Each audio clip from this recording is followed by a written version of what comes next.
Hello, അപ്പം നമുക്ക് ഇന്നൊരു സ്ഥലം വരെ പോകാനുണ്ടായിന്. അപ്പോൾ ഉച്ചക്കത്തെ ഫുഡ് കഴിക്കാൻ വേണ്ടിയിട്ട് പൊയിനാച്ചിലെ സെഞ്ചുറി ഹോട്ടലിൽ കയറിയതാണ്. അപ്പം കൈയൊക്കെ കഴിക്കിയതിന് ശേഷം മോനോട് എന്താ വേണമെന്ന് ചോദിച്ചപ്പോൾ അവന് പറഞ്ഞു തന്നു. കേട്ടോ ചാച്ചോ എന്തുണ്ട് ബിരിയാണിയാ ഇപ്പം വരുമോ?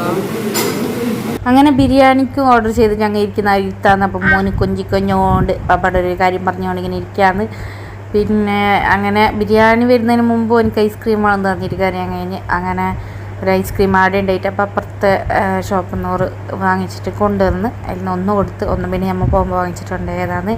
അങ്ങനെ മുസ്തു പറഞ്ഞിട്ടുണ്ടായത് സാധാ ചോറാണ്. അത് അപ്പോൾ വേർത്തിയിട്ടുണ്ട്. അപ്പോൾ മോനെ അങ്ക് അത് മതി എന്ന് പറഞ്ഞിട്ട് അതെടുത്ത് കഴിക്കാന്ന്. അപ്പോൾ ഞാൻ ഈ ബിരിയാണി ഇപ്പോൾ വരും എന്ന് പറയുമ്പോൾ തിരിച്ച് അങ്ങോട്ട് തന്നെ മുസ്തുവിൻ്റെ പ്ലേറ്റിലേക്ക് തന്നെ മോനെ അത് ഇടുകയാണ്.